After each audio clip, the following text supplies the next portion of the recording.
श्री गणेशाय नमः। श्री सरस्वते नमः। श्री श्री गुरवे नमः। वक्रतुंड महाकाय सूर्यकोटि समप्रभ निर्विघ्नं कुरु मे देव सर्वकार्येषु सर्वदा। गुरुब्रह्मा गुरुर्विष्णु गुरुर्देवो महेश्वरा गुरु साक्षात् परब्रह्म तस्मै श्री गुरवे नमः। पुंडलीकवरदा हर विठ्ठल श्री ज्ञानदेव तुकाराम पंढरीनाथ महाराज की जय। जय जय राम कृष्ण हरी जय जय राम कृष्ण हरी जय जय राम कृष्ण हरी जय जय राम कृष्ण हरी जय जय राम कृष्ण हरी जय जय राम कृष्ण हरी जय जय राम कृष्ण हरी जय जय राम कृष्ण हरी जय जय राम कृष्ण हरी जय जय राम कृष्ण हरी जय जय राम कृष्ण हरी जय जय राम कृष्ण हरी जय जय राम कृष्ण हरी जय जय राम कृष्ण हरी जय जय राम कृष्ण हरी।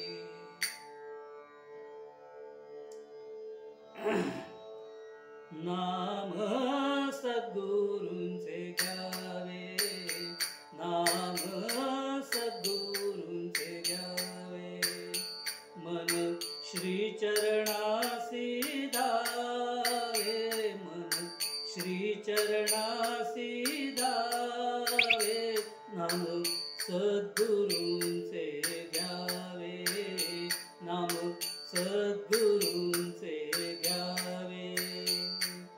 दिगंबरा दिगंबरा श्रीपाद वल्लभ दिगंबरा दिगंबरा दिगंबरा श्रीपाद वल्लभ दिगंबरा दिगंबरा दिगंबरा श्रीपाद वल्लभ दिगंबरा नित्य साधनी बैसावे नित्य साधनी बैसावे श्री सेवेत रहावे श्री सेवेत रहावे नाम सद्गुरूंचे घ्यावे नाम सद्गुरूंचे घ्यावे।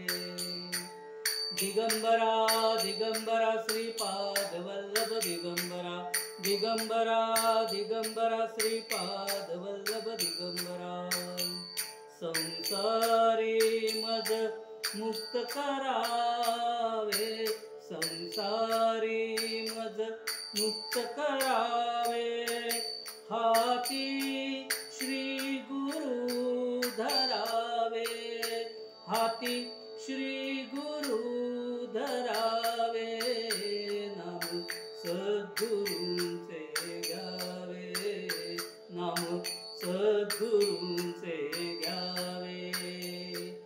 दिगंबरा दिगंबरा श्रीपाद वल्लभ दिगंबरा दिगंबरा दिगंबरा श्रीपाद वल्लभ दिगंबरा चित्त अनुसंधानी राहावे चित्त अनुसंधानी राहावे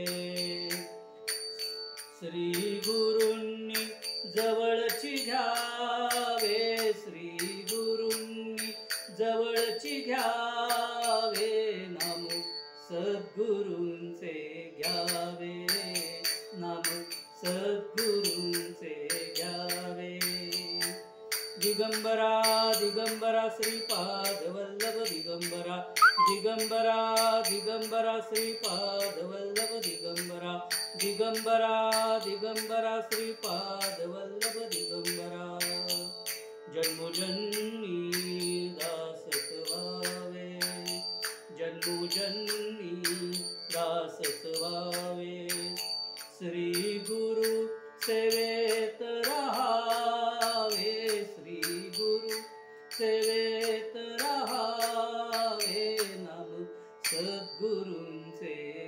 घ्यावे, नाम सद्गुरूंचे घ्यावे. दिगंबरा दिगंबरा श्रीपाद वल्लभ दिगंबरा, दिगंबरा दिगंबरा श्रीपाद वल्लभ दिगंबरा, दिगंबरा दिगंबरा श्रीपाद वल्लभ दिगंबरा, दिगंबरा दिगंबरा श्रीपाद वल्लभ दिगंबरा, दिगंबरा दिगंबरा श्रीपाद वल्लभ दिगंबरा, दिगंबरा दिगंबरा श्रीपाद वल्लभ दिगंबरा, दिगंबरा दिगंबरा श्रीपाद वल्लभ दिगंबरा, दिगंबरा दिगंबरा श्रीपाद वल्लभ दिगंबरा, दिगंबरा दिगंबरा श्रीपाद वल्लभ दिगंबरा. अवधूत चिंतन श्री गुरुदेव दत्त सद्गुरु श्री स्वामी महाराज की जय, सद्गुरुनाथ महाराज की जय. परमहंस परिव्राजकाचार्य श्री वासुदेवानंद सरस्वती स्वामी महाराज की जय. परमहंस परिव्राजकाचार्य श्री लोकनाथ तीर्थ स्वामी महाराज की जय. परम पूजनीय योगीराज श्री गुळवणी महाराज की जय. परम पूजनीय ब्रह्मश्री श्री दत्त महाराज की जय. योग तपस्वी श्री नारायण काका महाराज की जय. जय जय रघुवीर समर्थ. सुपुत्र संसारी, सुपुत्र संसारी, कुळाचे मंडन वंशोद्धारण हरिभक्त. पूर्वरंगासाठी आपण श्री समर्थांचा सुपुत्र नावाचा जो एक अभंग आहे तो घेतला आहे. सुपुत्र संसारी कुळाचे मंडन, सुपुत्र संसारी कुळाचे मंडन वंश उद्धारण हरिभक्त, वंश उद्धारण हरिभक्त. सुपुत्र संसारी कुळाचे उद्धारण.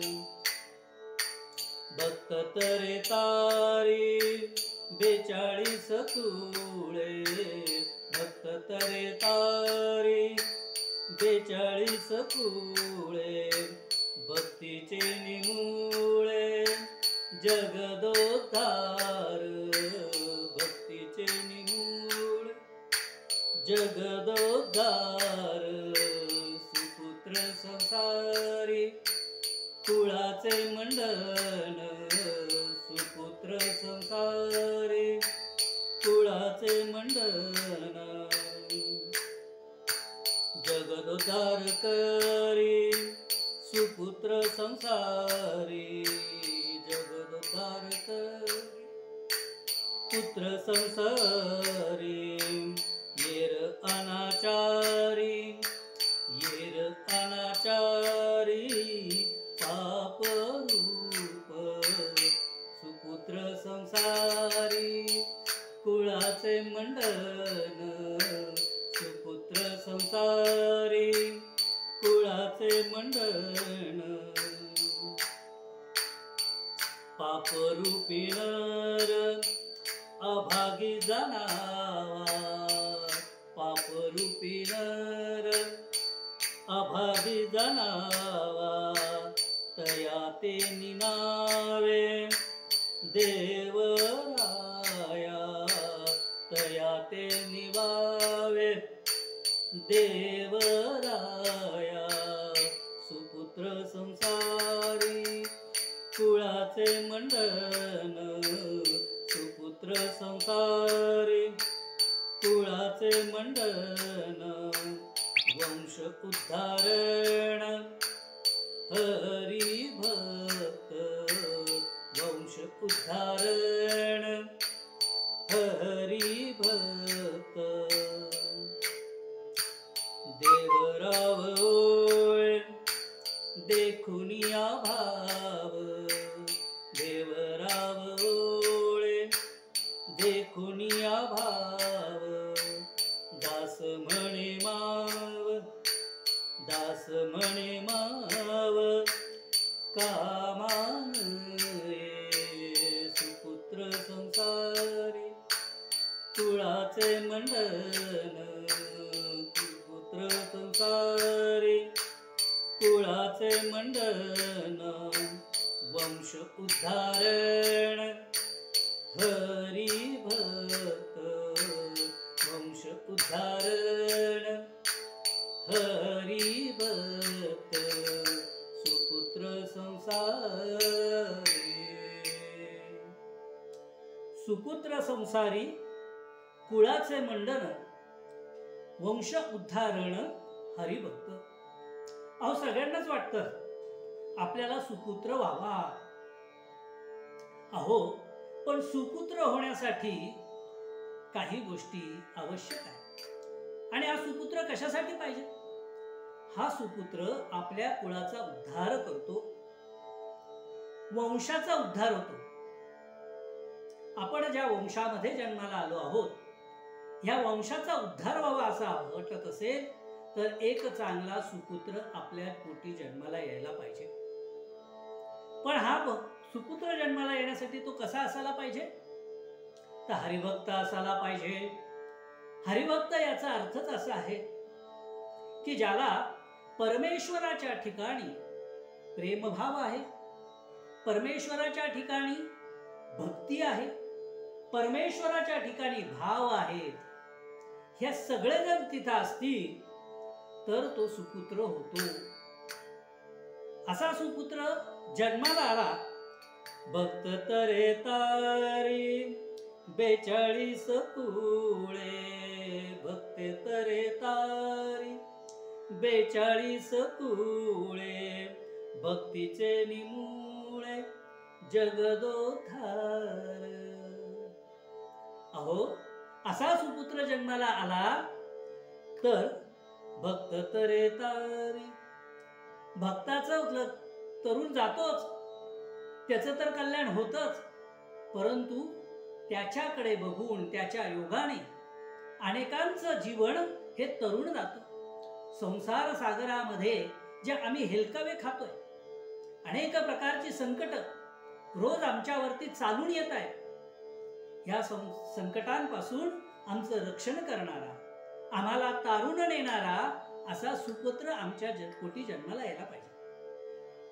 त्याच्यामुळे त्याच्या आईवडिलांचा त्याचा उद्धार होईलच, परंतु त्याच्या पाठीमागच्या 42 कुळांचा उद्धार होईल असं इथं समर्थ सांगतायत. भक्तीचे निमुळे जगदोद्धार. अहो जगाचा उद्धार होण्यासाठी अशाच सुपुत्रांची गरज आहे. कुपुत्र तर अनेक जन्माला येतात, परंतु सुपुत्र हा हजारातून एक जन्माला येतो आणि त्याच्यामुळे संपूर्ण विश्वाचा उद्धार होतो. बघा रामदास स्वामी त्या काळामध्ये जन्माला आले, तुकाराम महाराज जन्माला आले, ज्ञानेश्वर माऊली जन्माला आले. ह्या त्यांच्या काळामध्ये एकच होत्या, परंतु त्यांच्या काळाचा संपूर्ण उद्धार झाला. ते ज्या गावात राहत होते, ज्या प्रदेशात राहत होते, त्या प्रदेशाचा उद्धार झाला. त्या भागातले लोक भक्ती मार्गाला लागले, त्यांची नीतिमत्ता सुधारली, त्यांच्यामध्ये भक्तिभाव दृढ झाला, भगवंताच्या चरणी त्यांच्या निष्ठा दृढ झाल्या आणि त्याच्यामुळे या संपूर्ण जगताचा उद्धार या संतांच्यामुळे होत असतो. असा सुपुत्र कोणाला म्हणायचं? त्याच्यासाठी काही सुपुत्राचे नियम आहेत. तो हरिभक्त असायला पाहिजे. दुसरी गोष्ट, आई वडिलांचं ऐकणारा असला पाहिजे, आई वडिलांची सेवा करणारा असला पाहिजे, आई वडिलांच्या पश्चात त्यांचं श्राद्ध कर्म करणारा असायला पाहिजे, पितृकर्म करणारा असला पाहिजे. बघा अनेक संतांचं आपण चरित्र पाहिलं तर लक्षात येतं, लहानपणापासून त्यांच्यामध्ये भगवत भक्ती ओतप्रत भरलेली होती. आई वडिलांचा प्रतिज्ञेचं पालन, आई वडिलांच्या सांगण्याचं पालन हे अगदी प्रभू रामचंद्रांपासून पुंडलिकापर्यंत आपल्याला पाहायला मिळतं. प्रभू रामचंद्र सुद्धा आपल्या पित्याने दिलेलं वचन पाळण्यासाठी राजमुकुट खाली उतरवून ठेवलेला आहे. ज्या सावत्र आईमुळे मला वनवास घडला तिला सुद्धा नमस्कार केला, तिला नमस्कार केला, तिचा आशीर्वाद घेतला. माते, तुझ्यामुळे मला वडिलांचं वचन पाळण्याची संधी मला मिळाली. केवढी नम्रता, केवढा आई वडिलांबद्दलचा आदर. आणि तिथं नमस्कार करून वनवासाला निघून गेले. भक्त पुंडलिकाचंही तसंच आहे. आई वडिलांचे पाय चेपत आहेत. बाहेर पाऊस पडतोय, चिखल झालेला आहे. एकाग्र चित्ताने आई वडिलांची सेवा चाललेली आहे. मुखामध्ये पांडुरंगाचं नाव आहे. त्या भक्तीने तुष्ट झालेले भगवंत त्याच्या दाराशी येऊन उभं राहिले आणि म्हणतायत, पुंडलिका, अरे मी तुझ्या घरी आलोय, बाहेर ये, मला तुला दर्शन द्यायचंय. पुंडलिक म्हणतायत, भगवंता, अरे मी तुझ्या आजपर्यंत काहीच सेवा केलेली नाही, तुझ्या त्या पंढरपूरला सुद्धा आलेलो नाही रे मी, तरी तू आलास. पण थोडं थांबावं लागेल. मी आई वडिलांचे पाय चेपतोय, त्यांचा ते पाय चेपणं झालं, त्यांचा तो मसाज झाला की मी बाहेर येतो. थोडं थांबावं लागेल तुला. मान्य आहे, बाहेर चिखल आहे. असं म्हणून जवळची वीट होती ती बाहेर फेकली. या विटेवरती उभा राहा, मी येतोच. पांडुरंग बिचारे त्या एवढ्याशा विटेवरती कसा बसा भार आपला तोलत कमरेवरती हात ठेवून उभे राहिले. केव्हा एकदा पुंडलिक येतो, मला भेटतो. आई वडिलांची सेवा पूर्ण झाली, पुंडलिक बाहेर आले. आजही तो पांडुरंग बिचारा विटेवरती अजूनही उभा आहे. आजच्या काळातलं आपण उदाहरण घेतलं तर आई वडील काय सांगतात, मुलांचं लक्ष नाही. टीव्ही कडे बघत बसले आहेत, मोबाईल हातामध्ये आहे, कानाला हेडफोन लावलेले आहेत. कसं ऐकावं ह्या मुलांनी? आई वडिलांची सेवा राहिली दूर, आई वडिलांचं साधं ऐकणं सुद्धा होत नाही. वडील असताना, आई हयात असताना ही सेवा आहे. त्यांच्या पश्चात सुद्धा जो त्यांचं तिथीला श्राद्ध करतो, पितृपंधरवाड्यात पक्ष घालतो, आपल्या सर्व पित्रांचं स्मरण ठेवतो, असा तो सुपुत्र असावा. अर्थात असा सुपुत्र जन्माला येण्यासाठी आई वडिलांना सुद्धा काही बंधनं आहेत. आई वडिलांनी आपल्या मुलांसमोर योग्य तो आदर्श ठेवला पाहिजे. त्याच्यासाठी सात्विक आहार असला पाहिजे, सात्विक विहार असायला पाहिजे, सात्विक विचार असायला पाहिजे आणि भगवंताची भक्ती ही मनामध्ये ओतप्रत भरलेली असायला पाहिजे. नाही तर आजकाल बघावं, मुलगा 4-5 वर्षाचा झाला की वडील म्हणतात, हे 2 रुपये घे आणि शेजारच्या टपरीवरून एक पुडी घेऊन ये. आता तुम्ही सांगा, असे आई वडील मुलांवरती काय संस्कार करणार? तो मुलगा मोठा झाल्यानंतर बाबा म्हणतो, बाबा दोनाच्या ऐवजी 4 रुपये द्या. बाबांनी विचारलं, कशाला रे? अहो तुमच्यासाठी 2 रुपये, माझ्यासाठी 2 रुपये. कोणत्या तोंडाने बाप नाही म्हणणार? आणि म्हणून आपण इथं जे बसलेले आहात, इथं तरुण वर्ग आहे, वृद्ध लोक आहेत. लहान मुलांचं आजकाल कीर्तनाला येणं खूप कमी झालंय. परंतु तुम्ही जर तुमच्या घरामध्ये अशा पद्धतीने वागत असाल तर निश्चितच तुमची मुलं सुद्धा तुमचं ऐकणार नाही.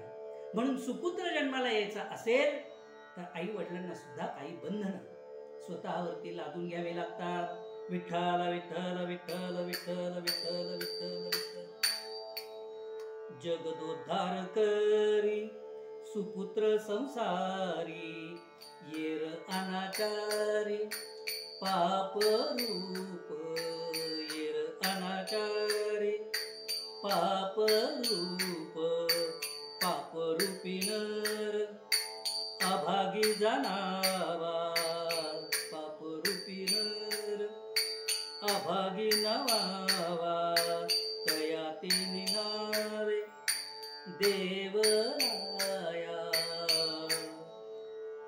अहो सुपुत्र सुपुत्र असेल तर जगाचा उद्धार होईल.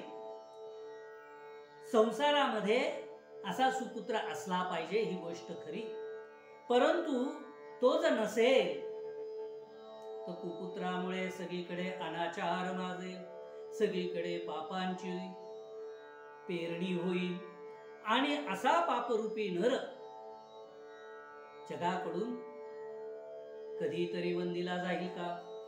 अहो, तो जर अडचणीत पडला तर इतरांना आनंद होतो आणि म्हणून असा जो नर आहे, जो पापचारी आहे, अनाचार करणारा आहे, तो अभागी जाणावा. तो अभागी, त्याचं काय भाग्य आहे? परंतु तेच सुपुत्र असेल, सदाचाराने वागणारा असेल तर त्याच्यासारखा भाग्यवान कोणी नाही. भले त्याच्याजवळ 4 पैसे कमी असतील, परंतु तो जेव्हा अडचणीत येईल तेव्हा त्याच्यासाठी 4 लोक धावून जातील, त्याची अडचण दूर करतील, त्याला सुख कशाने लाभेल हे बघतील. बरं, ही बुद्धी या इतर जणांना कोण देणार आहे? स्वतः भगवंत देतील. भगवंत या न त्या रूपामध्ये तिथे येतील आणि त्या सुपुत्राचं रक्षण करतील. देवरावळे देखुनिया भाव, दास म्हणे माव कामान. असा सुपुत्र जर जन्माला आला तर निश्चितच देव सुद्धा त्याच्यासाठी धावून येतात.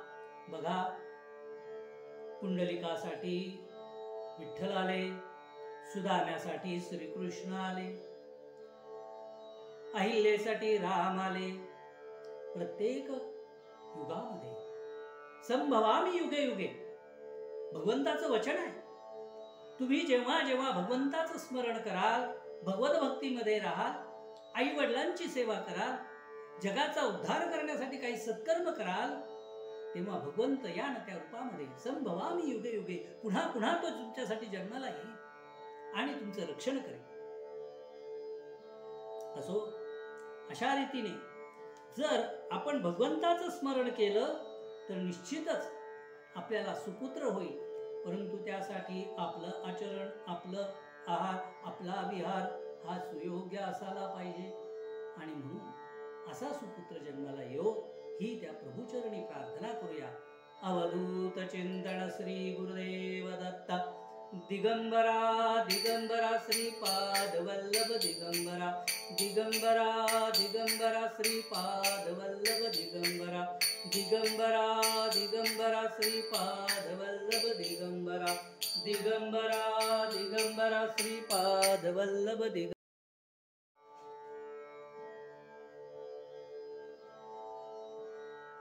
शास्त्रकारांनी अशा सुपुत्राला एका तेजस्वी दिव्याचं वर्णन केलेलं आहे.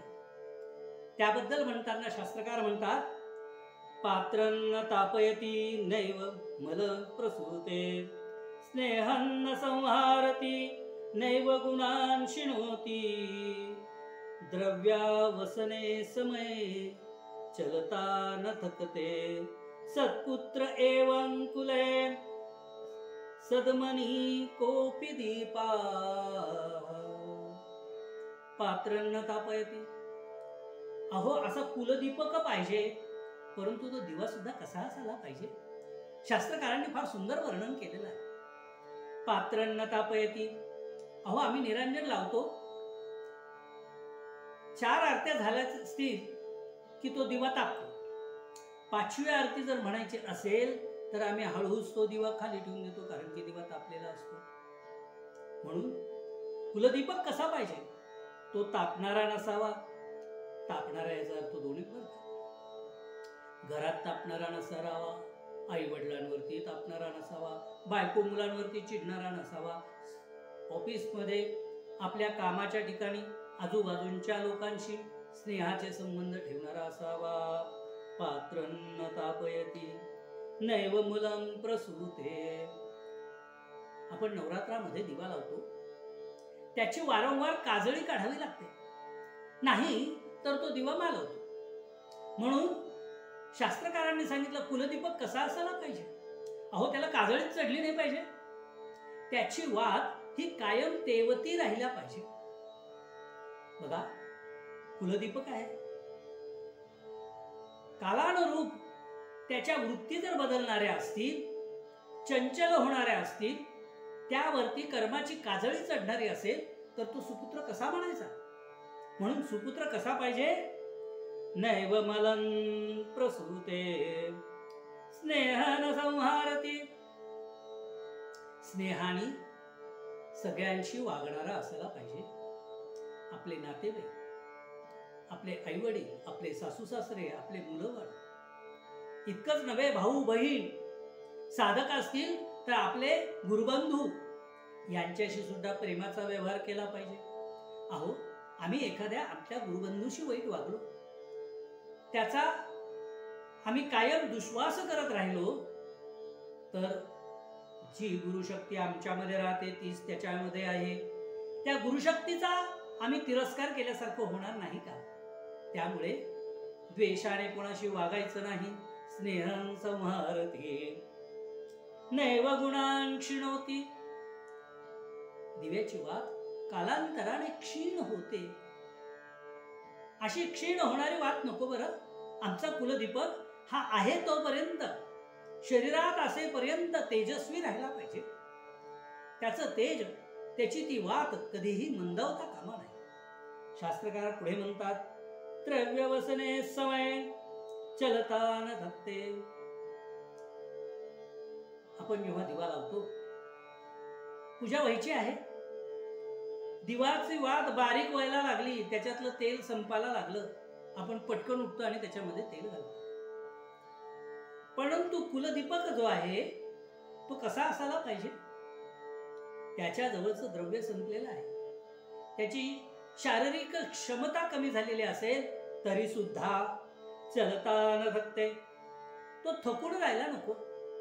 आजकाल आम्ही ऐकतो, तरुण पोरं, आम्हाला डिप्रेशन आलंय. कशाचं डिप्रेशन? मनाजोगे 4 पैसे मिळाले नाही, मनासारखी बायको मिळाली नाही, पाहिजे त्या ठिकाणी बदली मिळाली नाही, म्हणून तुम्हाला फ्रस्ट्रेशन येतं. अरे, एवढ्या साध्या गोष्टींना जर तुम्ही थकणार असाल तर या संसारामधल्या मोठ्या जेव्हा तुमच्यावरती काही जबाबदाऱ्या येतील, मोठी संकट जेव्हा येतील, तेव्हा त्याला सामोरे कसे जाणार? का प्रत्येक वेळा विमानात बसणार आणि दुसऱ्या देशात पळून जाणार? चालणार नाही हो. संकटाचा दटून तुम्ही सामना करणारे असायला पाहिजे. चलता न थकते सुपुत्र एवं कुले सद्मनी कोपी दीपा. असा आम्हाला दिवा पाहिजे. परंतु असा पुत्र मिळणं फार कठीण आहे. अहो, पुत्र मिळणं तर कठीण आहेच, परंतु असा पुत्र सापडणं सुद्धा कठीण आहे. विठ्ठल विठ्ठल विठ्ठल विठ्ठल विठ्ठल विठ्ठल विठ्ठल. परंतु माझं सद्भाग्य आहे, माझंच नव्हे, माझ्यासारख्या अनेक साधकांचं फार मोठं सद्भाग्य आहे, किंबहुना आमच्या पिढीचंच मोठं सद्भाग्य आहे. असे सुपुत्र आम्हाला पाहायला मिळाले, आम्हाला अनुभवायला मिळाले, त्यांच्या सहवासामध्ये राहायलाही मिळाले. कोण आहेत असे सुपुत्र? ह्या गुरु परंपरेमध्ये आजपर्यंत 3 दीपस्तंभ होऊन गेले. योगीराज गुळवणी महाराज की जय, ब्रह्मश्री श्री दत्त महाराज की जय, योग तपस्वी श्री नारायण काका महाराज की जय. असे 3 सुपुत्र आम्हाला पाहायला मिळाले. आजच्या उत्तरंगामध्ये आपण ज्या सुपुत्राचं कथन करणार आहोत ते आहेत माझे सद्गुरू, ज्यांनी माझ्यावरती कृपा करून ह्या किंकिकर जीवाला ह्या पदापर्यंत आणून पोचवलं. ते परमपूजनीय, प्रातस्मरणीय, योग तपस्वी, परमपूजनीय श्री नारायण काका महाराज की जय. थोडं नामस्मरण करूया. दिगंबरा दिगंबरा श्रीपाद वल्लभ दिगंबरा दिगंबरा दिगंबरा श्रीपाद वल्लभ दिगंबरा दिगंबरा दिगंबरा श्रीपाद वल्लभ दिगंबरा दिगंबरा दिगंबरा श्रीपाद वल्लभ दिगंबरा अवधूत चिंतन श्री गुरुदेव दत्त सद्गुरु श्री स्वामी महाराज की जय। पूर्वी शिवकाळी पुणे नगरी बेचिराख यवन करी ती पुन्हा बसावया शिवबा करी थोर कुळांसी पाचारण। आपल्या सर्वांना माहितच आहे शिवबाणी आणि जिजाऊंनी मोठ्या प्रयत्नाने पुणे शहर बसवलं होतं। वाडे बांधून झाले, मंडया बांधून झाल्या, रस्ते झाले। आता ती पुण्यनगरी मोठ्या दिमाखाने उभे राहणार होती, परंतु शाहिस्तेखान तिथं आला आणि अवघं पुढं बेचिराख करून टाकलं। जिकडे तिकडे गाढवाचा नांगर फिरवला। त्या काळाची जनरीत अशी होती, जिथं गाढवाचा नांगर चालला तिथं कोल्हे कुत्रे सुद्धा येत नसत। पुणे शहर उजाड झालं। शिवबांनी पुण्यनगरी पुन्हा बसवली, असं काहीतरी केलं पाहिजे। शेवटी काका भट्टांची भेट घेतली आणि सांगितलं, आता हे पुण्यनगर पुन्हा बसवायचं काय करावं। काका भट्टांनी सांगितलं, 8 पुण्यवान नगरात ब्राह्मणांना येथे बसवा, त्यांची घरं बसली तरच पुण्यनगरी बसेल। आणि मग अशा पद्धतीने 8 अशा पुण्यशील ब्राह्मणांचा शोध सुरू झाला। साताऱ्याचं एक कुटुंब, ढेकणे कुटुंब, त्या काळचं मोठं वेद विद्वान असलेलं शिवबांच्या नजरेत भरलं आणि मग त्यांना कसबा पेठेमध्ये आणण्याचा निर्णय झाला। आत्री गोत्राचं हे कुटुंब म्हणजेच ढेकणे कुटुंब। ह्या ढेकणे कुटुंबाला कसबा पेठेमध्ये जागा दिली गेली आणि आपण बघतोय आज त्या पुण्यनगरीचा चारही बाजूंनी विकास होतोय। परंतु ह्याच ढेकणे कुटुंबामध्ये कालांतराने अगदी आजच्या अलीकडच्या काळामध्ये रामचंद्रांचे आत्मज होते, यशवंतराव सत्प्रवृत्त होते, उत्तम विज्ञान कलेचे होते उपासक। रामचंद्रांचे आत्मज, या घराण्यामध्ये रामचंद्र नावाचे एक थोर पुरुष होऊन गेले। त्यांच्या पोटी यशवंत नावाचे एक सत्प्रवृत्त असे कुलदीपक सत्पुरुष म्हणण्यापेक्षाही सुपुत्र संसारी जन्माला आले।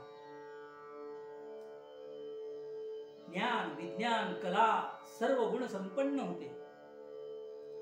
अशा ह्या त्यांची भार्या म्हणजे रमाबाई जोशी कुटुंबात अत्यंत साधेपणाने आणि सत्प्रवृत्तीने जगणार असं हे दाम्पत्य। ज्याप्रमाणे यशवंतराव कलागुणांमध्ये निपुण होते, उत्तम कविता करायचे, त्या काळच्या गाजलेल्या रविकिरण मंडळामध्ये जायचे, उत्तम बासरी वाजवायचे, त्याचबरोबर स्नान संध्या आणि आपल्या पुरतं देवदेवक करणारे अत्यंत शांत स्वभावाचे आणि त्याचबरोबर उत्तम संगीताची आवड असलेले, अभंग लिहिणारे, वाचणारे आणि घरातला सर्व सांभाळून रोजची देवपूजा करणाऱ्या कसबा पेठेत राहत असल्यामुळे सकाळी उठावं, स्नान संध्या करावी, त्याचप्रमाणे पूजेची सर्व तयारी करून द्यावी पती महाराजांना, मुलांचं खाणं पिणं बघावं, अशा रीतीने कालक्रमण करणाऱ्या अशा त्या थोर सात्विक रमाबाई होत्या। त्यांच्या पोटी पहिलं अपत्य जन्माला आलं. भगवान नाव ठेवण्यात आलं. लाडाने त्याला सगळे बाबा म्हणायला लागले. परंतु हा इथला तुटपुंजा पगार पुरेना, शिक्षकाची नोकरी मिळाली आणि दोघंही पुण्यापासून जवळच असलेलं, आज पुण्याचाच एक भाग असलेलं कोरेगाव, इथं ते राहायला गेले. शिक्षकाची नोकरी, त्यामुळे सकाळी लवकर उठावं, स्नान संध्या करावी, रमाबाईंनी जे केलं असेल ते खावं आणि शाळेला निघावं. शाळेला जाता जाता मध्ये कोरेश्वराचं मंदिर लागलं. त्या कोरेश्वराच्या मंदिरात जावं, असेल तो बेल भंडार व्हावा, प्रार्थना करावी, भगवंता अरे अनेकांना दिला तसा मलाही तू एक सुपुत्र दिला, असेच सुपुत्र सर्वांना दे बरं. आणि मग शाळेला जावं, शाळेतल्या मुलांना मन लावून शिकवावं. एक दिवस अशाच रीतीने यशवंतराव कोरेश्वराच्या मंदिरात गेले. कोरेश्वराला दर्शन घेतलं, बेल भंडार व्हायला, नमस्कार केला आणि वर उठून बघतात तो काय, समोर एक उंच गोरा तेजस्वी गोरा पाण यती वेशातला तरुण उभा आहे. हसत हसत यशवंतरावांकडे पाहताय. यशवंतरावांना विचारलं, काय यावं का आम्ही तुमच्या घरी? यशवंतराव अतिथी धर्म पाळणारे होते. त्या म्हणाले, महाराज आपण नुसतंच काय भिक्षेला सुद्धा यावं. असं म्हणून नमस्कारासाठी वाकले, क्षणभर डोळे मिटले. वरती उठून बघतात तो काय यती नाहीच, कुठे अदृश्य झाले माहिती नाही. परंतु हातामध्ये दिलेला प्रसादाचा पेढा खून म्हणून होता. काय करावं, तडक उलट्या पावली घरी आले. तो पेढा अर्धा आपण खाल्ला, अर्धा रमाबाईंच्या हातावर ठेवला आणि म्हणाले, कदाचित यती येतील वर का घरी, त्यांच्या भिक्षेची सोय करा. आणि आपण मात्र शाळेत निघून गेलो. यतीश्वर घरी आलेच नाही. परंतु रमाबाईंच्या लक्षात आलं, काही काळाने आपला ऋतुकाल टळून गेलेला आहे. गर्भाची चाहूल लागली. शिवदेवता ती उग्र, रमाबाईंचे पोटी तीव्र, तेज प्रकटले अतिप्रकर, कडकडोहाळे मातेला. अन्न पसेनासं झालं. काहीही खावं तरी उलटी होत असे. शेजारच्या पाजारच्या बायकांच्या लक्षात आलं. म्हणाले, अगं तुला डोहाळे लागले. रमाबाईंना डोहाळे कशाचे व्हावे? सकाळी लवकर उठावं, पती उठण्याच्या आत स्नान करावं, पूजेची तयारी करावी, सुंदर सुंदर अभंग म्हणावे, देवाची अनेक स्तोत्र म्हणावी, शिवलीला अमृत, शिवकथा याही वाचाव्या. यती स्वरूपामध्ये कोरेश्वरांनी प्रसाद दिलेला होता. त्यामुळे ते शिवतेज मातेच्या गर्भामध्ये वाढायला लागले. शिव ही देवताच मुळामध्ये उग्र, त्यामुळे त्याचं तेजही उग्र प्रखर आणि त्याप्रमाणे मातेला डोहाळे सुद्धा अतिशय प्रखर. फक्त चुरमुरे मातेला पचत होते. अहो त्या एक दिवस यशवंतरावांनी चव यावी म्हणून त्या चुरमुऱ्यांना कुठं तिखट मीठ हळद लावून दिलं, परंतु ते सुद्धा पचेना. निव्वळ चुरमुरे म्हणजे चुरमुरे, पांढरे चुरमुरेच फक्त मातेला पचत होते. यशवंतरावांची कसरत सुरू झाली. शाळा, घर, लहानगा भगवान असा 3 पायांची शर्यत यशवंतरावांची सुरू झाली. मातेचे एवढे कडक डोहाळे. गर्भारपणामध्ये स्त्रियांचं वजन वाढतं, परंतु रमाबाईंचं वजन दिवसेंदिवस कमी व्हायला लागलं. बरं, वजन कमी होतं म्हणून क्षीणता यावी, मालिन्य यावं चेहऱ्यावरती, मुळीच नाही, उलट तेज वाढत होतं. रमाबाई प्रसन्न दिसायच्या.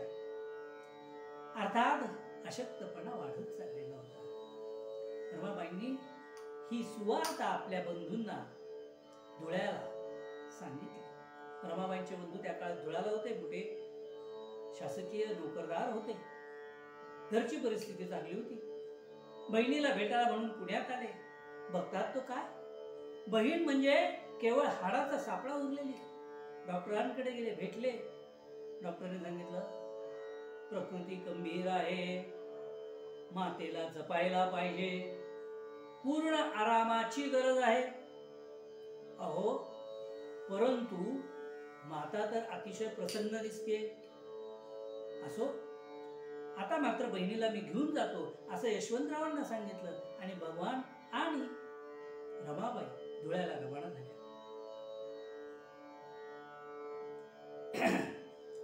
अशा रीतीने ते दोघही धुळ्याला आले. ढेकणे कुळासी लाभ झाला, ढेकणे कुळासी लाभ झाला, नारायण गुरु जन्मास आला, नारायण गुरु जन्मास आला. यशवंताचे भेटी कोरेश्वर आले, यशवंताचे भेटी कोरेश्वर आले, यती रूपे घरी येऊ कापुसले, त्या आशीर्वादे पुत्र झाला, रमे पोटी नारायण स्वय आला, ढेकणे कुळासी लाभ झाला.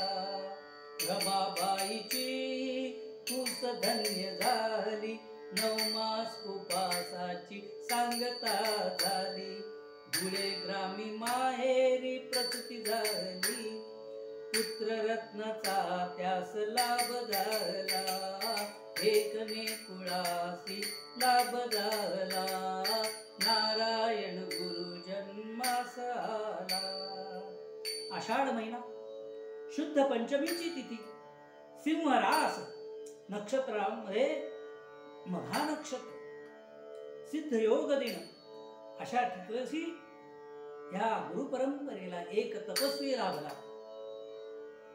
आषाढ मासी शुद्ध पंचमी तिथी, सिंहरास निती नक्षत्र नवी, सिद्ध योग दिनी सिद्धी प्रगटली, गुरु परंपरेला तपस्वी लाभला, ढेकणे कुळासी लाभ झाला, नारायण गुरु जन्मास आला. लहान बाळ आहे म्हणून एकेरी उच्चार झाला, माफ करा. परंतु या ढेकणे कुळामध्ये असा हा कुलदीपक सुपुत्र जन्माला आला, सिद्धयोग दिवस. आणि अशा सिद्धयोगाच्या दिवशी एक सिद्धी रमाबाईंच्या पोटी प्रगटली आणि ती म्हणजेच आमचे गुरुवर्य योग तपस्वी नारायण काका ढेकणे महाराज. आता मोठा भाऊ म्हणजेच भगवान मौंजीचे झाले होते. त्यांचा व्रतबंधाचा घरामध्ये तयारी सुरू झाली. व्रतबंध ठरला. माता पिता पुन्हा पुण्यामध्ये आलेले होते. रोजचं दिनकाम चालू होतं आणि आता भगवंताची म्हणजेच बाबाची मौंज करण्याचं ठरलं. सगळी तयारी सुरू झाली. मामा आले. मोठा कोट शिवला नारायणाला. लग्नाचा मुंजीचा मुहूर्त जवळ आला. लंगोटी नेसून भगवान वेदीवरती उभा राहिला. हातामध्ये दंड घेतलेला आहे. समोर यशवंतराव बसलेले आहेत. लहानगा नारायण मामाच्या कडेवर आहे. सगळं कौतुकाने पाहतो आणि एकदम भोकाड बसरलं. मामाला कळेना काय झालं. सगळ्यांनी विचारलं, अरे नारायणा काय झालं? एरवी कधीही न रडणारा हसतमुख असा नारायण, गोरापान घारे डोळे असलेला, उत्तम बाळसा असलेला, लांब सडक केस असलेला, परंतु नारायण भोकाड बसरायला लागला. सर्वांनी विचारलं काय झालं? मला पण मुंज करायची. बघा अहो, गायत्रीच्या मंत्राची केवढी घाई या मुलाला. वय वर्ष फक्त 4. काही केल्या रडू थांबेना. शेवटी गुरुजींच्या लक्षात आलं. गुरुजींनी त्याचे कपडे काढले, लंगोटी नेसवली आणि भगवानाच्या शेजारी उभं केलं. तेव्हा कुठे नारायणाची स्वारी शांत झाली. मुंजीचा प्रसंग झाला. इकडे नारायण हळूहळू वाढत होते. कलागुण दाखवत होते. वडिलांसारखी मधूनच बासरी हातामध्ये घ्यावी, बासरी छेडावी. घरामध्ये तबला होता, तबल्यावरती 4 बोट मारावी. अहो, उपजत ज्ञान तबल्याचं. उत्तम प्रकाराने तबल्याची बोल बाहेर यायची. कधी बासरी वाजवावी. भगवानला मोठी बुलबुल घेतलेली होती, छान वाजवायची. भगवान काका पण बुलबुल चांगले वाजवायचे. नारायण हळूच जाऊन ती बुलबुलही वाजवायचा. शाळेमध्ये जायला लागला. प्राथमिक शिक्षण पूर्ण होत आलं. 8 वर्षांचे झाले. आता याची पण मुंज करावी असं ठरलं. त्याप्रमाणे मुंजीचा घाट घातला. मुंजीची तयारी सुरू झाली. बाबाची मुंज अतिशय डोळ्यात प्राण आणून पाहिलेली होती, त्यामुळे सगळं कसं हौशेने चालू होतं. घेरा धरला गेला, मोठी शेंडी ठेवण्यात आली, लंगोटी नेसली, हातामध्ये दंड धरला, गायत्रीचा मंत्र उपदेश झाला. अहो, ह्या बालवयामध्ये रामरक्षा, शिवमहिम्न, पुरुष सूक्त, स्त्री सूक्त असे पाठ झालेले होते. त्यामुळे उच्चार खणखणीत आणि गायत्रीचं तेज पहिल्यापासूनच चेहऱ्यावरती दिसायला लागले. त्यात गायत्रीचा मंत्र झाला, भस्माचं लेपन झालं. मुंजीचा सगळा विधी पार पडला. जेवण झाले, मातृ सहपंगत झाली आणि आता शेवटचा विधी म्हणजे काशी यात्रेला जाणे. मामा बरोबर काशीला गेले. काशी म्हणजेच काय, जवळचं ओंकारेश्वराचं मंदिर. तिथं गेल्यानंतर हातातला दंड बाजूला ठेवलेला आहे. शंकराला बेलभंडार वाहिलेला आहे. पद्मासन घालून शंकराच्या समोर बसलेले आहेत, डोळे मिटलेले आहेत. आणि 10 मिनिटं झाले, 15 मिनिटं झाले, नारायण उठायलाच तयार नाही. मामांनी विचारलं, अरे नारायणा, आता घरी जायचंय, वेळ झाली. भगवान मोठा भाऊ तोही शेजारी आला. नारायणा, उठ, आता आपल्याला घरी जायचंय. घरी सगळी मंडळी वाट बघतायत, बराडी आलेली आहेत, आपण घरी जायला पाहिजे. असं कसं येणार? अहो, गुरुजींनी सांगितलंय आता काशीला जायचं. आता मी इथून काशीला जाणार म्हणाले. मी काही तुमच्या बरोबर येत नाही. सगळ्यांच्या लक्षात आलं, हा करारी स्वभावाचा आहे, हा घरी येईल की नाही. मग भगवान बाबांनी एक हळूच युक्ती काढली. अरे म्हणाले, माझी पण मुंज झाली 4 वर्षापूर्वी, अजून मी गेलोय का काशीला? नाही ना. मग आता आपण बरोबर जाऊ काशीला, तोपर्यंत तर घराकडे चल. इथं मला आठवण होते ती श्रीपाद श्री वल्लभांच्या चरित्राची. अहो, ते सुद्धा मुंजेमध्ये माझी मुंज लवकर करा म्हणून हाटून बसले होते. मुंजी झाल्यानंतर मी काशीला जातो म्हणाले. अगदी तीच इतिहासाची पुनरावृत्ती आपल्याला आपल्या सद्गुरूंच्या चरित्रामध्ये पाहायला मिळते. थोरांची चरित्र जेव्हा आम्ही वाचतो, अभ्यासतो, तेव्हा मनामध्ये हे सगळे विचार एकत्र होतात आणि लक्षात येतं, संभवामी युगे युगे. भगवंताचं जे वचन आहे की मी पुन्हा पुन्हा येईल आणि या जगाचा उद्धार करेल, ते पुन्हा इथं अनुभवायला आलं. श्रीपाद श्री वल्लभांच्या चरित्रातले प्रसंग आणि नारायण काका महाराजांच्या चरित्रातले 1-2 प्रसंग अगदी एकमेकांना साजेसे आहेत, सारखेच आहेत. परंतु आम्ही त्या पद्धतीने कधी अभ्यासच केला नाही, त्यामुळे आम्हाला गुरूंची महती कळालीच नाही. अहो, श्री गुरु स्वतः असं सांगत नसतात, मी मोठा आहे, मी अशा पद्धतीचा आहे. जे खरे सद्गुरू असतात त्यांचं चरित्र वाचावं लागतं, त्यांचं चरित्र अभ्यासावं लागतं. आणि जेव्हा अशा पद्धतीने आम्ही अभ्यास करतो, तेव्हा आमच्या लक्षात येतं की हे सद्गुरू किती मोठे आहेत. तालाचेही उपजत ज्ञान, बोल काढावे तबल्यातून, गोटे थरारदी उत्तम, धून बुलबुल सतारही वाजवी. रचना असे ईश्वराची, नवीन शाळा नारायणाची, नूतन मराठी शाळा पुण्याची, जाई बुवा नारायण. प्राथमिक शिक्षण पूर्ण झालं. माध्यमिक शिक्षणासाठी पुण्याची उत्तम शाळा, त्या काळातली नूतन मराठी विद्यालय, या विद्यालयामध्ये प्रवेश घेतला. काय योग असतात बघा. भगवंतानी सगळी योजना रचना करून ठेवलेली असते. त्या शाळेमध्ये चित्रकलेचे शिक्षक होते वामनराव गुळवणी महाराज. गुळवणी महाराजांनी बरोबर हेरला, हा हिरा आहे, याला पैलू पाडले पाहिजे. हस्तकलेचं आपल्या जवळचं ज्ञान, सुंदर हस्ताक्षराचं ज्ञान हे नारायणाला नाही. वक्तृत्व होतं, उत्तम भाषा होती, शरीर यष्टी, रोज सूर्यनमस्कार, निरनिराळी योगासन ह्यामुळे पिळदार झालेली होती. बघा योग कसे असतात. जसं आपण श्रीपाद श्री वल्लभांच्या चरित्राशी नारायण काकांची सांगड घालून पाहतो, तसंच ह्यांचं नाव नारायण. आपण पूर्वरंगाला जो अभंग घेतला त्यांचंही पूर्वाश्रमीचं नाव नारायण. दोघही नारायणांना बलोपासनेची इच्छा, संगीताचं उत्तम ज्ञान, त्याचप्रमाणे भाषेवरती सुंदर प्रभुत्व, अशी ही सगळी उत्तम कलागुणांची खाण गुळवणी महाराजांच्या लक्षात न येईल तरच नवं. अहो, हिऱ्या पारख्यालाच हिरा कळतो. गुळवणी महाराजांचं विशेष लक्ष या मुलाकडे होतं. मॅट्रिकची परीक्षा जवळ आलेली होती. 8 दिवस झाले, 10 दिवस झाले, नारायणाचा शाळेमध्ये पत्ता नाही. गुळवणी महाराजांनी चुटपुट लागली. अहो, मॅट्रिकचं वर्ष आहे, पुढचं मुलाचं भविष्य घडवणारं वर्ष. हा मुलगा शाळेत येत नाही, काय बरं करावं. घर माहीत होतं. शाळा सुटली. गुळवणी मास्तर आपल्या बरोबरच्या वैद्य सरांना घेऊन नारायणरावांच्या घरी आले. नारायण झोपून राहिलेला. अरे काय झालं? आपले मास्तर आलेत आणि आपल्याला उठून साधा नमस्कार करता येत नाही. तापाने फणफणलेला देह आहे, अशक्तपणा आलेला आहे. डोळ्यातून अश्रू व्हायला लागले. कसं बसं उठत नमस्कार केला, हात जोडले.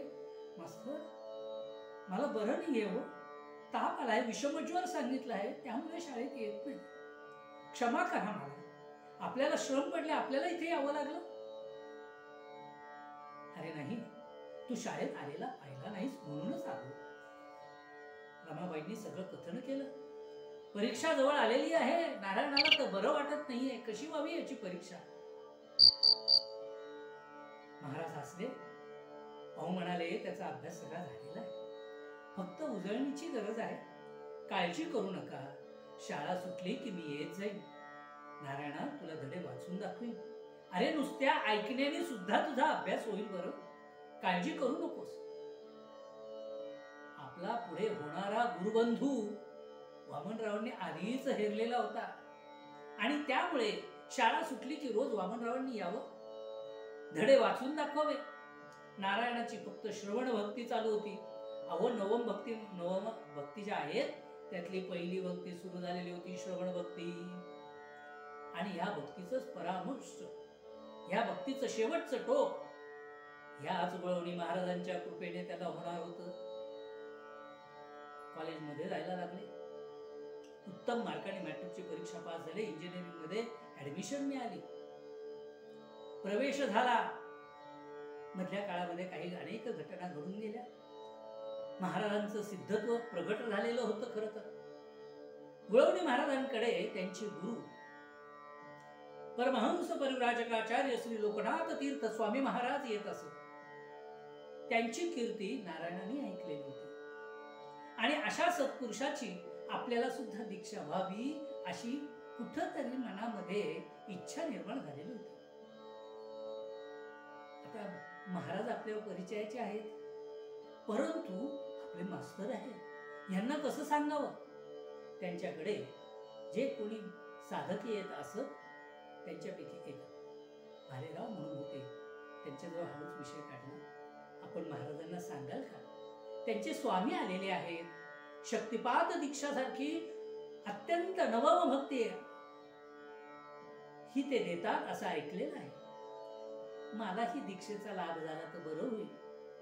आपण महाराजांना सांगावं. महाराज स्वामींना सांगते. बघा, गुरुबद्दलची आदरयुक्त भीती कशी असावी याचं उत्तम उदाहरण इथं आपल्याला दिसतं.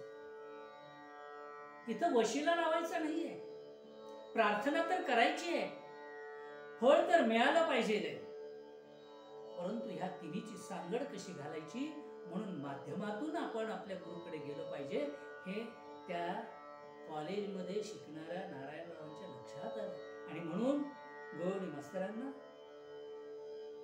भालेरावांतर्फे सांगण्यात आले. गोवणी मास्तरांच्या आधीच लक्षात आलेलं होतं हे पोरगं काय आहे.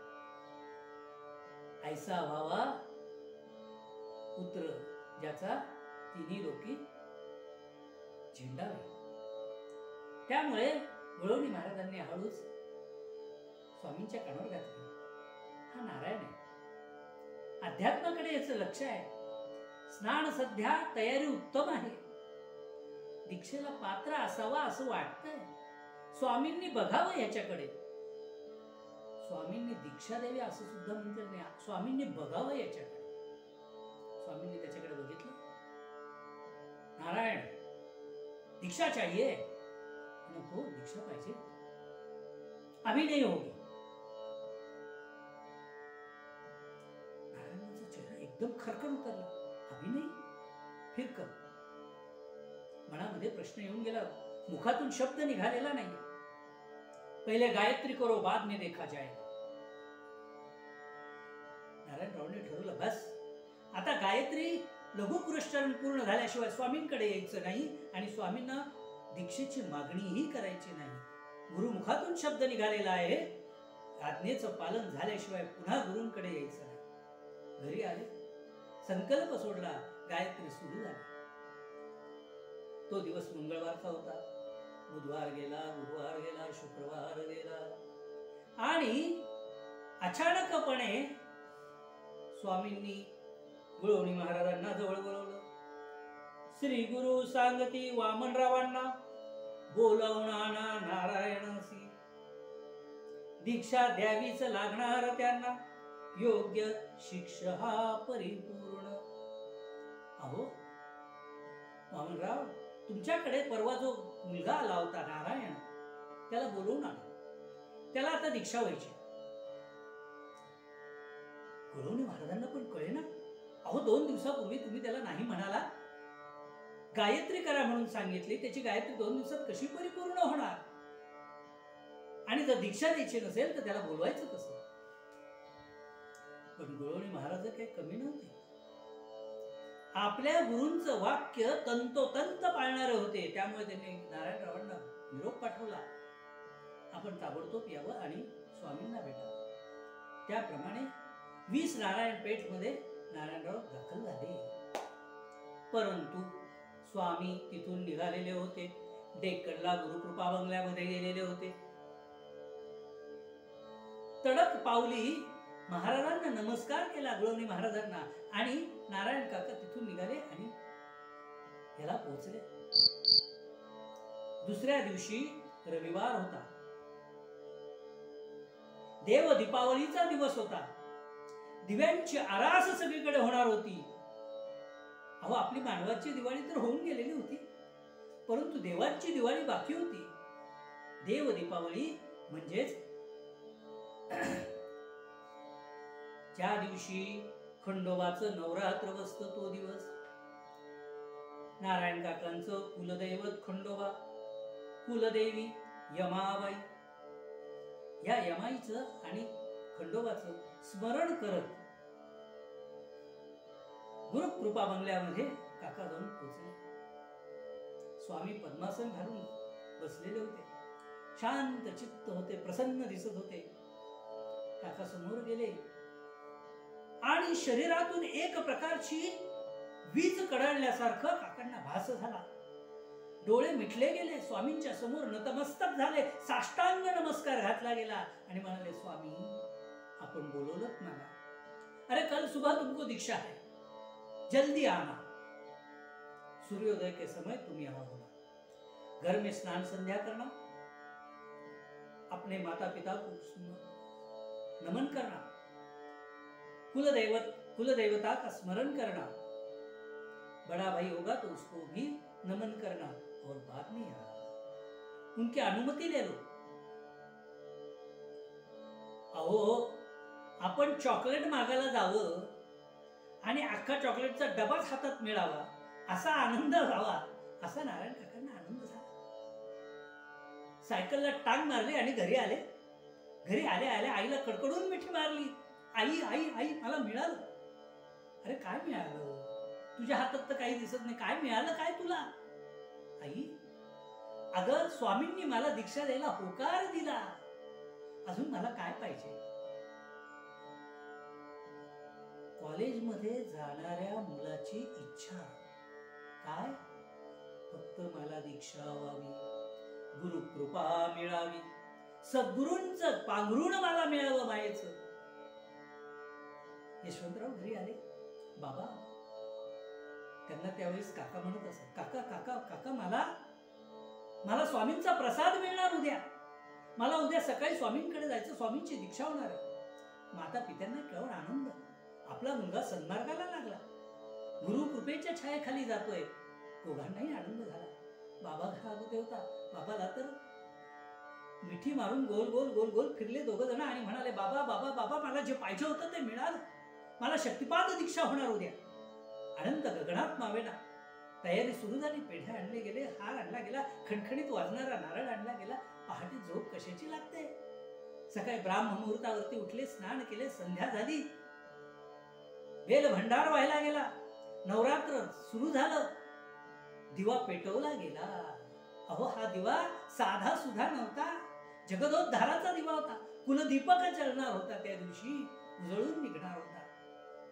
काका महाराज बरोबर सांगितलेल्या वेळेच्या 10 मिनिटं आधीच स्वामींकडे गेले. स्वामींच्या समोर बसले आणि काय सांगावं. अहो, दोघांनी डोळे मिटले. स्वामींचा संकल्प झाला आणि ते कुंडलिनी शक्ती आपलंच मुखामध्ये आपली शेपटी घेऊन बसलेली ती माता, तोंड उघडलं. सर्पिण जशी सळ सळ सळ सळ पुढे जाते तशी ती सर्पिण शक्ती, सर्पंट पॉवर ज्याला म्हणतात, ती जागृत झाली. मुलाधारात सोडला, थेट मस्तकामध्ये जाऊन पोचली. अनेक क्रिया, अनेक आसन सुरू झाले. ओंकार झाला. 2-2.5 तास त्या धुंदीमध्ये निघून गेला. काका महाराज धुंद कुंद झाले. डोळे उघडले, स्वामींना नमस्कार केला. डोळ्यातून प्रेमाश्रू वाहू लागले, तोंडातून शब्द निघेना. आणलेला हार स्वामींना घातलेला होता. स्वामी मोठे प्रसन्न दिसत होते. समोर नारळ ठेवलेला होता. जवळ जी काय आणलेली दक्षिणा होती तीही ठेवली. स्वामींनी नारळ हातात घेतला. नारायण, आज मेरे पास जो भी था वो तुमको दे दिया. कल्याण हो, जगत का कल्याण हो. स्वामींनी आशीर्वाद दिला आणि तो आशीर्वाद काका महाराजांनी शेवटच्या श्वासापर्यंत पाळला. जगत का कल्याण हो, स्वामी महाराजांनी दिलेला शब्द काकांनी तंतोतंत पाळला. अनेक जीवांना दीक्षा दिल्या, अनेक तरुणांना सन्मार्गी लावलं. भटकलेल्या कितीतरी आमच्यासारख्या मुलांना ह्या उत्तम पदावरती आणून ठेवलं. ज्ञानाचा दिवा हा कधीही काळवळला नाही, कधीही त्याच्यामध्ये तेल घालावं लागलं नाही. अहो, सतत साधना चैतन्याची ह्या न्यायाने श्वासागणित ज्यांचं साधन चालू होतं असे माझे नारायण काका. त्यांच्या जन्माची कथा सांगताना काय आनंद. म्हणूनच सुपुत्र संसारी कुळाचे मंडन, सुपुत्र संसारी कुळाचे मंडन, वंश उद्धारण हरी भक्त, वंश उद्धारण हरी भक्त. सुपुत्र संसारी कुळाचे मंडन. अशा या सुपुत्राचा सगळा जन्मापासूनचा दीक्षेपर्यंतचा प्रवास मोठा उद्घाटक होता. अहो, सांगायला गेलं तर प्रत्येक दिवसावरती एक एक कथा होईल. इतकं सुंदर चरित्र, परंतु काळाचं बंधन सर्वांनाच आहे. वेळेचं बंधन पाडून जेवढं शक्य झालं तेवढं ह्या सुपुत्राचं कथन आपल्या पुढे केलं. काकांमुळे अख्ख्या टेकणे कुटुंबाचाच उद्धार झाला असं नाही, जगदोद्धार झाला. हजारो दीक्षा झाल्या, देश विदेशात भक्तगण पसरले. परंतु कधीही आपल्याला मिळालेल्या सिद्धींचा, आपल्याला मिळालेल्या विद्येचा स्वतःसाठी उपयोग केला नाही. काकांनी उत्तम प्रकाराने शासकीय नोकरी केली. अहो, शेवटच्या दिवशी त्यांच्या डायरीमध्ये फक्त एकच वाक्य लिहिलेलं होतं, कधी कोणाची एक पै सुद्धा घेतली नाही, याचा सार्थ अभिमान मला आहे. अशा पद्धतीने स्वामींचं हे जीवन, काका महाराजांचं हे जीवन आपल्या पुढे प्रस्तुत केलं.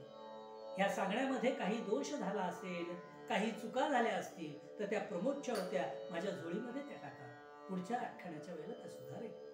परंतु जर काही आपल्याला घेण्यासारखं मिळालं असेल तर ते सुद्धा माझं नाही हो. ह्या सद्गुरूंच्या कृपेने जे काही सुचलं, जे काही भावलं तेच देवरूप होऊ सगळे या काकांच्या उक्तीने त्यांच्या चरित्रामध्ये लिहिलं गेलं आणि त्यातलाच काही अंशिक भाग आपल्या पुढे मांडण्यात आला. गोड मानून घ्या. विठ्ठल विठ्ठल विठ्ठल विठ्ठल विठ्ठल विठ्ठल विठ्ठल विठ्ठल विठ्ठल अवधूत चिंतन श्री गुरुदेव दत्त सद्गुरु श्री स्वामी महाराज की जय. सद्गुरु श्री काका महाराज की जय. जय जय रघुवीर.